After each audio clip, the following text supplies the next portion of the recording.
Hello everyone, welcome back start study hub. आज एक नए अध्याय में नए टॉपिक में आप सभी का स्वागत है। आज हम करेंगे मोटिवेशंस। देखिए, जब पेडागोजी का सिलेबस चेंज हुआ है उसमें मोटिवेशंस एंड लर्निंग एक टॉपिक दिया गया है, जिसमें आज हम मोटिवेशन के टॉपिक को कंप्लीट कर लेंगे।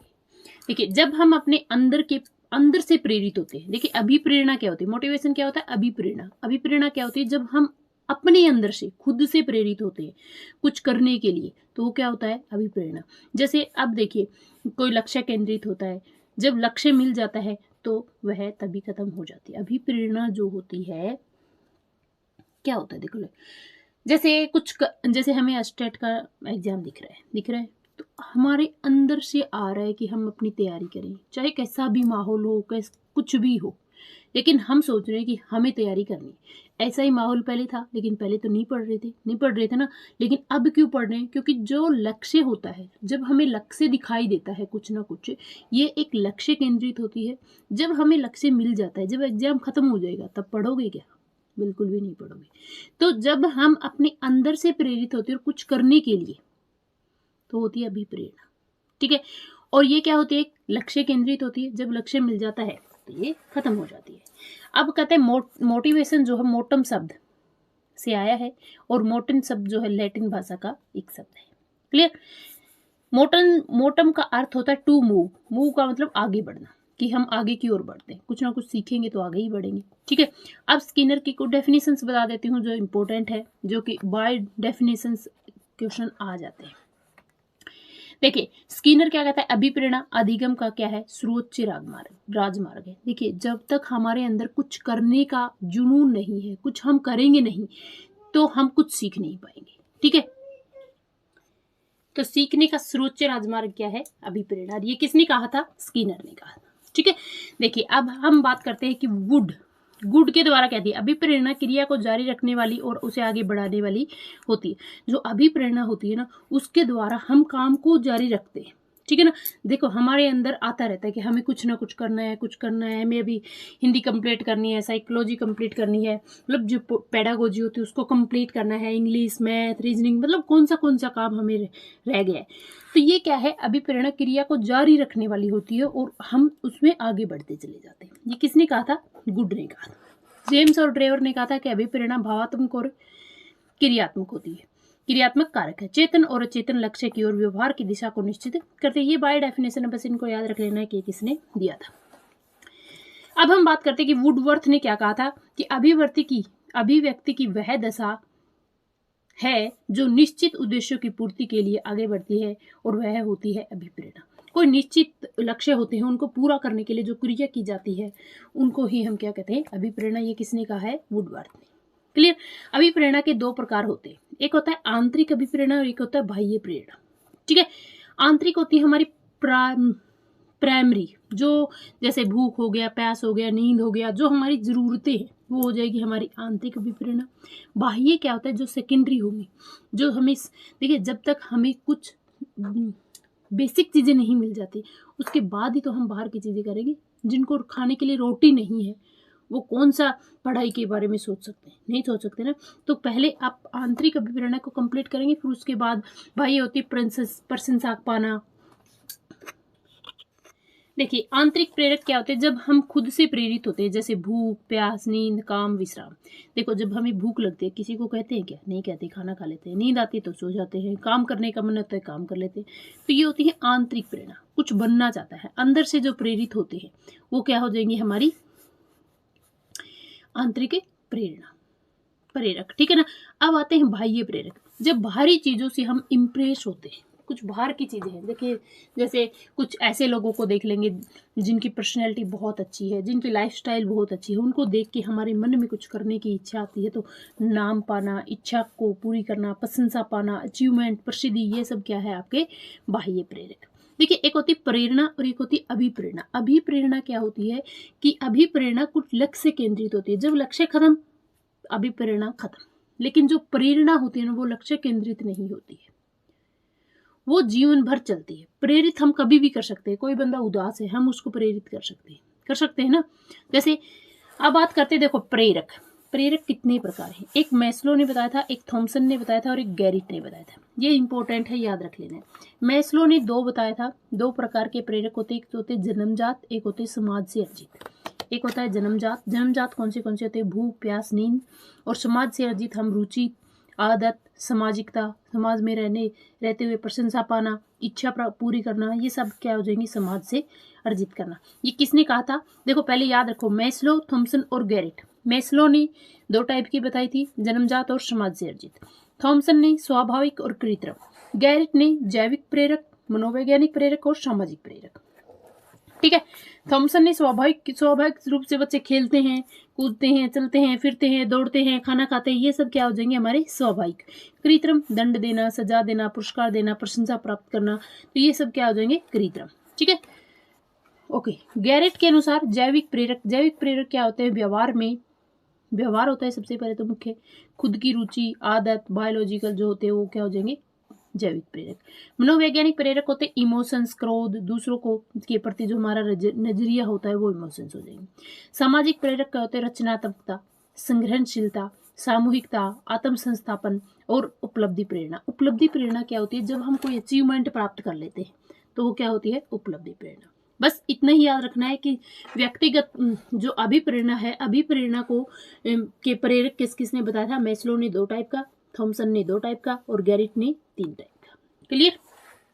अब बात आती है कि व्यक्तिगत अभिप्रेरणा क्या होती है? जब हम खुद को अपने अंदर से इम्प्रेस करते हैं कि हमें अपने लक्ष्य को प्राप्त करना ही है। देखो कई बार क्या होता है कि हमें कुछ प्राप्त करना है लाइफ में, तो क्या होता है कि इंसान खुद से ही बातें करता है। ठीक है ना? आप खुद से देखना कि अभी आप सोच सकते हो ये एग्जाम्पल कि आप रात को अकेले उठते हो 1 बजे 12 बजे और आप पढ़ रहे होते हो। ठीक है, जब पढ़ रहे होते हो 1-2 घंटा हो गया पढ़ते हुए, ठीक है, बिल्कुल, फिर आप सोच रहे हो चलो 1 कप चाय का पी लेते हैं। ठीक है, जब आप चाय बनाने के लिए किचन में जाते हो तो आप ऑटोमेटिक अपने आप से बात कर रहे होते हैं।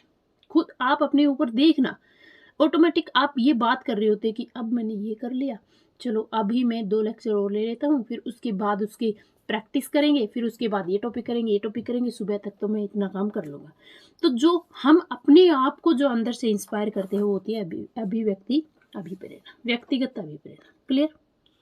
फिर आता है, देखिए अब आता है कि अभिप्रेरणा के नियम कौन से होते हैं। एक होता है तत्परता का नियम। जब आप खुद से तैयार होते हो, ठीक है, कुछ करने के लिए, तो होता है तत्परता का नियम। प्रेरकों का नियम होता है मोटिव टू, जब हम मूव कर जाते हैं दूसरों से प्रेरित होके, जब हम आगे बढ़ने की सोच जाते हैं, दूसरों से प्रेरित होके हम लाभ उठाते हैं, तो वो क्या हो जाएगा? प्रेरकों का लाभ। ठीक है, सक्रिय भागीदारी। देखो एक्टिव होना बहुत जरूरी है। अगर आप एक्टिव ही नहीं है तब आप कैसे आप आगे बढ़ सकते हो? नहीं बढ़ सकते ना। रुचि बनाए रखना। देखो आप काम कर रहे हो, देखो आपके सामने अब लेक्चर चल रहा है, मान लो आपकी रुचि ही नहीं है, तो अब तक तो आधे से ज्यादा बच्चे क्लास छोड़ के जा चुके होंगे। क्यों जा चुके होंगे? क्योंकि उनकी रुचि नहीं है, उन्हें सीखना नहीं है। वो कई बच्चे ऐसे सोचते हैं कि भाई ये समझ में ही नहीं आ रहा है। अरे भाई समझ में तो तब आएगा ना जब आप अच्छे से देखोगे, फिर दोबारा देखोगे, तब आपके समझ में आएगा। जो नई नई चीजें होती है वो एकदम से कैसे समझ में आ जाएंगी? एकदम से ही सारी चीजें समझ में आ जाएं तो फिर कौन पढ़ेगा? ठीक है, जो ध्यान से पढ़ रहे हैं, ध्यान से सुन रहे हैं, मैं गारंटी देती हूँ उनका स्टेट एग्जाम आराम से पास हो जाएगा। स्टेट ही नहीं, हर एग्जाम में अगर बच्चा ध्यान से पढ़ रहा है, रुचि बना के पढ़ रहा है, कोई भी चीज अगर रुचि से पढ़ रहे हो ना, तो आपका कोई लक्ष्य बेकार नहीं जाएगा, आपकी मेहनत कभी बेकार नहीं जाएगी। और आप रुचि से नहीं पढ़ रहे हो, चल रहा है लेक्चर, आपका ध्यान किधर है? हाँ ये तो मुझे आता ही है। फिर क्या होता है, थोड़ी देर के बाद कुछ ऐसा टॉपिक आ जाता है हार्ड जो कि आपके समझ में नहीं आता, आप चेंज कर देते हो। खाक समझ में आएगा आपको। तो आपने रुचि को बनाए रखे, ध्यान रखे। ठीक है, लक्ष्य के लिए निश्चितता होनी चाहिए, स्पष्टता होनी चाहिए। स्पष्टता मतलब कि आप सोचो कि मैं स्टेट इंग्लिश का भरूं, मैथ का भरूं, साइकोलॉजी का भरूं, कि कौन से सब्जेक्ट का भरूं, आपके ऊपर निश्चितता है ही नहीं, तो आप किसकी तैयारी करोगे? भाई 60 नंबर का कॉमन पार्ट भी आता है, आपका खुद के सब्जेक्ट का भी आता है। तो एक निश्चितता होनी चाहिए, स्पष्टता होनी चाहिए। उचित विधियों का प्रयोग करना चाहिए, राइट मेथड यूज, अच्छे से सही तरीका होना चाहिए पढ़ने का, एक वे होना चाहिए। अनुदेशन सामग्री, जो जरूरत की चीजें हैं उनका यूज करना ही चाहिए। ठीक है, सकारात्मक वातावरण होना चाहिए। अगर वातावरण आपका नेगेटिव है तो आप नहीं पढ़ पाएंगे। अपना वातावरण बनाना ना खुद इंसान के ही हाथ में होता है। चाहे कोई कुछ भी कहता रहे, आप दिन में टाइम नहीं मिलता है, तो आप रात को पढ़िए। देखिए टाइम जो है ना सबको इतना ही मिलता है। स्टेट के जो तैयारी करती है ना उसमें 70% जो लड़कियां होती है, मैं ज़्यादातर मोस्टली मैं आपको लड़कियों की ही बात कर रही हूँ, 70% जो है लेडीज तैयारी कर रही होती है, ठीक है। और वो भी कौन सी, जो कि 20% ऐसी होंगी जो कि बिना शादीशुदा होंगी। 50% लेडीज जो हैं वो शादीशुदा है, बच्चे हैं, उनकी गृहस्थी है, और जो गृहस्थी में है वो किस तरीके से पढ़ रहे होंगे वो मैं आराम से अनुमान लगा सकती हूँ कि वो किस तरीके से पढ़ रहे हो। सास ससुर भी होते हैं घर पे, और सारे काम भी होते हैं, बच्चे भी होते हैं, हस्बैंड भी ड्यूटी पे जा रहा होता है, तो उनको तो भाई 11 बजे तक तो टाइम लगता ही नहीं है। और जिनके बच्चे स्कूल में नहीं जा रहे हैं उनका तो तुम समझ लो पूरा दिन बेकार, टेंशन में सारा दिन कि हम तैयारी नहीं कर पाएंगे, बिल्कुल भी मतलब हम टाइम नहीं दे पाएंगे। कोई बात नहीं, आप पूरा दिन काम करो, कोई टेंशन नहीं, बी फ्री माइंड। दिन में टाइम लगे थोड़ा सो जाओ, बच्चों के साथ सो सकते हैं आप, उस टाइम पे नींद निकाल सकते हो, ठीक है। जैसे ही खाना वाना किया भाई, उन लेडीज़ का ना 9 बजे तक तो बेचारी वो काम कंप्लीट ही कर पाती हैं, जब खुद ये सोचे कि हम काम कर सकते हैं। तो आप क्या करो, उस टाइम 9 बजे से लेके 1 बजे तक सो जाओ रात को, ठीक है। आप 1 बजे उठो, 1 बजे से लेके 5-6 बजे तक आप 5 घंटे अगर आपने काम कर लिया ना, तो मैं कहती हूँ कि ये जो 5 घंटे है ना आपको पूरे दिन उत्साहित रखेंगे कि हमने बहुत अच्छा काम किया है, आज हम ये कर लेंगे, शाम को ये कर लेंगे, ये कर लेंगे। धीरे धीरे आपके अंदर ये जुनून सा जाग जाएगा कि हम काम कर सकते हैं। लेकिन वो हिम्मत होनी चाहिए 1 बजे उठने की, और ज़्यादा दिन नहीं उठना, 1 मंथ ही उठना है बस। 1 से लेके ये 5 घंटे अगर आपने निकाल लिए ना, कोई साथ दे ना दे, देखो अगर आप टाइम थोड़ा सा निकालते हो अपने लिए, पढ़ाई के लिए, रात को पढ़ रहे हो, तो आपके हस्बैंड तो ज़रूर आपका साथ दे देंगे, कि उनको भी लगेगा कि बेचारी सारी रात पढ़ रही है, दिन में भी फिर वो काम कर रही है, तो थोड़ा बहुत तो घर वाले 20-30% तो साथ देंगे। और बिल्कुल भी ना देने वाले हो ना, तो उनकी फ़िक्र भी नहीं करनी। अब पढ़ाई पे ध्यान दो, ओके। आपका लक्ष्य पहले है, आपकी पढ़ाई, आपका कैरियर पहले है। और मैं ये नहीं कह रही भी आप पढ़ाई का नाटक कर दे रहे हो, नहीं, आप पढ़ रहे हो, जेन्युइनली आप अपनी तैयारी कर रहे हो। जब स्टेट हो जाएगा, जॉब लग जाएगी, तब सोचो आपकी ज़िंदगी कैसी होगी, कहाँ चले गए हम। तो इसलिए वातावरण को सकारात्मक बनाए। विविधता और परिवर्तन, देखो विविधता होनी चाहिए, परिवर्तन आते रहने चाहिए, एक जैसी लय में नहीं चलना चाहिए, उचित प्रतिपुष्टि होनी चाहिए, फीडबैक, हम कितना पढ़ रहे हैं, कैसे पढ़ रहे हैं, तो आपका फीडबैक अगर आपको मिलता रहता है तो आप और ज़्यादा मोटिवेट होते रहोगे, ठीक है। प्रोत्साहित करते रहना चाहिए। पुनर्बलन क्या होता है, पुनर्बलन होता है मोटिवेट करना आपको, ठीक है। पुनर्बलन मैंने टॉपिक कराया था, पुनर्बलन मोटिवेट करता है, निगेटिव भी और पॉजिटिव भी, 2 प्रकार का पुनर्बलन होता है। लेकिन आप क्या सोचते हो, जो नेगेटिव पुनर्बलन होता है ना कि वो खराब होता है, नहीं, जो पॉजिटिव होता है वो आपको, जैसे आपने स्टेट पास कर लिया, जॉब मिल गई, फिर आगे अपनी लाइफ को सेट कर रही हो, पॉजिटिव मतलब आपकी लाइफ में सब पॉजिटिव चल रहा है। नेगेटिव पुनर्बलन क्या होता है कि लाइफ में समस्याएं आती है और उन समस्याओं को आप पार करके आगे बढ़ते हो ना, वो होता है नेगेटिव पुनर्बलन, लेकिन आगे जरूर बढ़ते हो। फिर आता है आंतरिक अभिप्रेरणा, खुद को मोटिवेट करते रहना है, वो खुद के प्रति जागृत रहना है। फिर आता है तालमेल रखना, प्रतिस्पर्धा से दूर रहना है। कोई बच्चे ये कहे कि भाई मैंने तो हिंदी कर ली, इंग्लिश कर ली, मैथ कर लिया, सब कुछ कर लिया, उसने कुछ भी नहीं किया है, और किया ना किया आपको क्या फ़र्क पड़ता है, कोई फ़र्क पड़ेगा क्या। अपने ऊपर बर्डन मत आने दो, ठीक है ना। प्रतिस्पर्धा से दूर रहो, तुम देखो कि तुमने क्या किया। अपने आप, हर इंसान अपने आप में यूनिक होता है, अपने तरीके से पढ़ाई करता है, ठीक है। तो प्रतिस्पर्धा से हमेशा दूर रहे। फिर आता है कि उपलब्धि अभिप्रेरणा क्या होती है। देखिए मैं पीडीएफ से इसलिए पढ़ा रही हूँ बुक से, क्योंकि अभी इतना टाइम नहीं बच रहा है कि हम लिख लिख के काम करें, तो बहुत सारी चीज़ें रह जाती हैं, ठीक है। कई बार क्या होता है मैं लिख नहीं पाती हूँ सारी चीज़ों को, अगर लिख लिख के पढ़ाएंगे तो आप खुद ही बोर हो जाओगे, क्लास को छोड़ के भाग जाओगे। थोड़े से टाइम में आपको ज़्यादा से ज़्यादा अचीवमेंट मिल जाए, इससे बेटर क्या हो सकता है। तो ये ना सोचें मैं कैसे पढ़ा रही हूँ, मेन मकसद क्या आपको समझ में आना चाहिए। क्लियर, देखिए ओके। अचीवमेंट, उपलब्धि अभिप्रेरणा क्या है भाई, ये मैकलीलैंड ने दी थी। किसने दी थी, मैकलीलैंड ने। क्वेश्चन आया हुआ है ये बहुत बार। इसमें अपने आप मोटिवेट होते हैं और अपना गोल निर्धारित करते हैं और अपने गोल के अकॉर्डिंग आगे बढ़ते हैं, दूसरों से अलग करती हैं। देखिए एग्जाम्पल दूं मैं, अपने आप मोटिवेट होते हैं, खुद ही मोटिवेट हो जाओ, आपको कोई मोटिवेट करने वाला नहीं है, ठीक है। खासकर लेडीज़ को तो कोई मोटिवेट नहीं करने वाला, मैं श्योर कहती हूँ। घर वालों को सिर्फ काम चाहिए, टाइम पे काम मिलना चाहिए, बच्चों को समय पर उनकी देखभाल होनी चाहिए, उनको घर पे मतलब सब कुछ मेन होना चाहिए। मैं ये भी नहीं कहूँगी घर से दूर हो, नहीं, घर जरूरी है, पहले परिवार जरूरी है, उसके बाद आपकी पढ़ाई जरूरी है। अगर फिर भी परिवार को संभालते हुए, जिम्मेवारियों को संभालते हुए अगर आप पढ़ाई कर रहे हो ना, मैं ऐसे लेडीज को सैल्यूट करती हूँ कि आप अपनी जिम्मेवारियों से भी पीछे मत हटिए। किसी के ऊपर ये मत देखिए मेरे बच्चों को कोई रखेगा, मेरी कोई मदद करने वाला आएगा, कोई मदद करने वाला नहीं आने वाला है। आप खुद ही अपनी मदद कीजिए, तभी आप आगे बढ़ेंगे। और श्योर आपका स्टेट होगा, हर एग्जाम होगा, चाहे आप कौन से एग्जाम तैयारी कर रहे हो। और अपनी गोल को निर्धारित कीजिए, उसके अकॉर्डिंग आगे बढ़िए और दूसरों से अपने आप को अलग कीजिए। लेडीज टॉकिंग बातों से अपने आप को दूर रखिए, खुद को मोटिवेट करते रहिए, एक दिन सफलता जरूर मिलेगी। क्लियर? देखिए ये होता है, ये जो मैंने टॉपिक लिया ना आज, सिंपल मोटिवेशन के लिए लिया है कि किस तरीके से आप कर सकते हो काम। अभिप्रेरणा का चक्कर क्या होता है, किस तरीके से आप अभिप्रेरणा करेंगे, ठीक है। तो देखो आपको क्या करना है, सबसे पहले आपको जरूरत होगी, ठीक है। मान लीजिए आपको जरूरत ही नहीं है स्टेट पास करने की, तब तो आप अब तक इस क्लास को नहीं देख रहे होते, और अगर यहाँ तक क्लास को देखते हुए आ रहे हो ना, तो आपको जरूरत है पढ़ने की। आप पढ़ रहे हो, आपके अंदर जुनून है, आप काम करोगे, ठीक है, सक्सेस भी होंगे आप। तो आपको सबसे पहले नीड होगी, ठीक है। जब तक हमें आवश्यकता नहीं होती तब तक हम मोटिवेट नहीं होते, ठीक है। जैसे स्टेट पास ही नहीं करना है तो स्टेट की कोचिंग की आवश्यकता नहीं होगी, लेकिन यदि स्टेट का एग्जाम पास करना है तो उसके लिए कोचिंग की आवश्यकता होगी, ठीक है। फिर आता है ड्राइव, अंतर्नोद या चालक। आवश्यकता को पूरा करने के लिए किसी साधन की जरूरत होती है, जो नीड को आगे ले जाता है वह होता है ड्राइव, ठीक है। जैसे हमने स्टेट पास करना है, स्टेट पास करना है, या यूट्यूब से पढ़े या अपनी किताबों से पढ़े या कोचिंग लेके पढ़े, कैसे भी पढ़े, तो वो ड्राइव है, हमारी प्रिपरेशन को आगे बढ़ा रहे हैं, ठीक है ना। तो क्या आता है ड्राइव। फिर आता है इंसेंटिव या मोटिवेशन, ठीक है। आपको बीच बीच में आपको अगर मोटिवेशन मिलता रहे तो आप काम करोगे।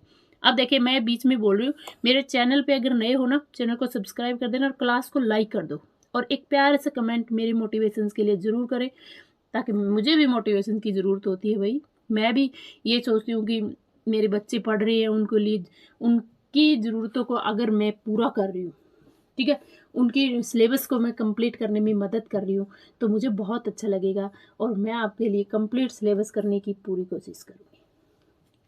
और एक कमेंट तो बनता है। अपने लक्ष्य तक पहुँचने के लिए हमारी आवश्यकताओं की साधन के द्वारा पूर्ति होने पर हमें प्रोत्साहन मिलता है कि हम अपने लक्ष्य को प्राप्त कर लेंगे। जब हमें कुछ साधन मिल जाता है तो हमें ये खुशी मिलती है कि हाँ अब हम राइट ट्रैक पे हैं, अब हम काम कर लेंगे। फिर होता है प्रेरक, मोटिव।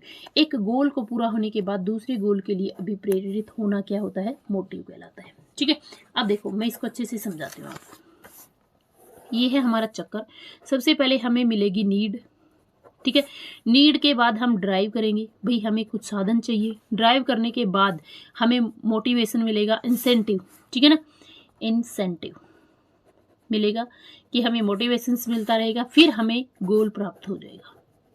गोल प्राप्त होने के बाद हम अगली नीड के ऊपर चले जाएंगे, हमें अगली जरूरत, हमें लक्ष्य प्राप्त हो जाता है। तो ये जो है इसका चक्कर कई बार पूछ लेते हैं कि ड्राइव, नीड, इंसेंटिव, गोल।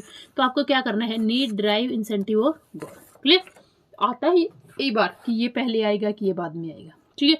नीड, ड्राइव, इंस्पायर, इंसेंटिव, गोल। क्लियर? अच्छा देखिए अभिप्रेरणा के सिद्धांत कौन से। अभिप्रेरणा के सिद्धांत होते हैं मूल प्रवृत्ति का सिद्धांत। मूल प्रवृत्ति का सिद्धांत मैकडूगल ने दिया था, ठीक है। अचीवमेंट अभिप्रेरणा किसने दिया था, मैक्लिलैंड ने दिया था। लेकिन मूल प्रवृत्ति का सिद्धांत किसने दिया था, मैकडूगल ने दिया था। याद रखना, ये इंसान में पाई जाने वाली मूल रूप से, मतलब स्वाभाविक रूप से पाई जाती हैं। मैकडूगल ने 14 मूल प्रवृत्तियां बताई हैं। कितनी प्रवृत्तियां बताई हैं, 14। फर्स्ट होते हैं पलायन करना। पलायन क्या होता है कि किसी स्थिति से हम भाग जाते हैं, वो होता है पलायन करना, ठीक है। मूल प्रवृत्ति कौन सी होती है, देखिए पलायन में हमें डर लगता है। देखो जब हम पलायन करते हैं तो हमारे संवेग कैसे होंगे। एक होते प्रवृत्ति, हम खुश होंगे तो क्या होगा हमारे अंदर। तो देखो जब हम किसी चीज से भागते कब है, तब हमारे संवेग कैसे होंगे, जब भय होता है तो हम वहां से भाग जाते हैं, ठीक है। तरीका पढ़ाते। क्रोध आता है तो हमें एक युयुत्सा, मतलब एक घृणा सी पैदा हो जाती है, ठीक है। मतलब क्रोध आता है ना तो एक अलग ही कंपैक्ट में चले जाते हैं, फिर घृणा होती है तो निवृत्ति कर देते हैं। अगर किसी चीज से हमें घृणा होगी तो हम उस चीज को छोड़ देते हैं, ठीक है। अगर हमें किसी इंसान से ही घृणा हो जाती है तो हम उस छोड़ते हैं, हम उसे देखने का मन नहीं करता है। एक कोई चीज हो गई ऐसी खाने की जिसे हमने देखते ही आता है कि नहीं ये अच्छी नहीं है, तो हम उसको क्या कर देते हैं, निवृत्ति, हम उसे छोड़ देते हैं, ठीक है। अब वात्सल्य होगा तो संतान कामना होगी, क्लियर। फिर आता है कामुकता। कामुकता सेक्स या कामवृत्ति, जब कामुकता आती है, लस्ट, आलस्य आता है। फिर आता है करुणा, अगर हमारे अंदर करुणा है तो शरणागति, करुणा होगी तो हम शरणागति में चले जाते हैं, क्लियर। फिर आती है आश्चर्य, अगर आश्चर्य होगी तो जिज्ञासा उत्पन्न होगी, किसी चीज के प्रति, ओ इतना सुंदर, तो हम सोचेंगे कि इतना सुंदर कैसी है, कैसे किया होगा ये सब, तो हमारे अंदर क्या होती है, जिज्ञासा उत्पन्न होती है। फिर नेग्लेक्ट करेंगे तो एक दन्य, कोई हमें नेग्लेक्ट करता है तो हमें एक दब्बू किस्म की प्रवृत्ति आ जाती है, ठीक है, कभी फील किया होगा। अभिमान अगर होगा तो गौरव फील करते हैं। एकीकरण होगा, मान ले हम अकेले हैं तो हमें सामूहिकता की जरूरत होती है ना। फिर आता है स्वामित्व, अगर स्वामित्व होता है फिर संग्रहण करते हैं, किसी चीज के ऊपर स्वामित्व हो जाता है, किसी सब्जेक्ट पे हमारी कमांड हो जाती है, हम उसको संग्रहण करना स्टार्ट कर देते हैं, क्लियर। फिर आती है रचनात्मकता, कृति भाव, कृति भाव होगा तो हम रचनात्मकता करेंगे। आमोद, हंसी मजाक करेंगे, ठीक है। भूख लगेगी तो भोजन की खोज करेंगे। तो ये थी हमारी हमारे अंदर कौन से भय, कौन से संवेग आते हैं, कौन सी कृतियां होती हैं, ठीक है। पहले हमारे मन की भावनाएं होती हैं और फिर वे इमोशन बन के बाहर निकलती हैं, ठीक है। निकल के उसका रूप धारण कर लेती है, किसका, संवेग का रूप धारण कर लेती है, और ये हमारी होती है मूल प्रवृत्ति, क्लियर। उम्मीद है टॉपिक आपको कंप्लीट समझ में आ गया होगा। अगर क्लास समझ में आई तो शेयर कर देना, लाइक कर देना, सब्सक्राइब कर देना चैनल को। मिलते हैं एक नए टॉपिक के साथ, तब तक के लिए जय हिंद, जय भारत।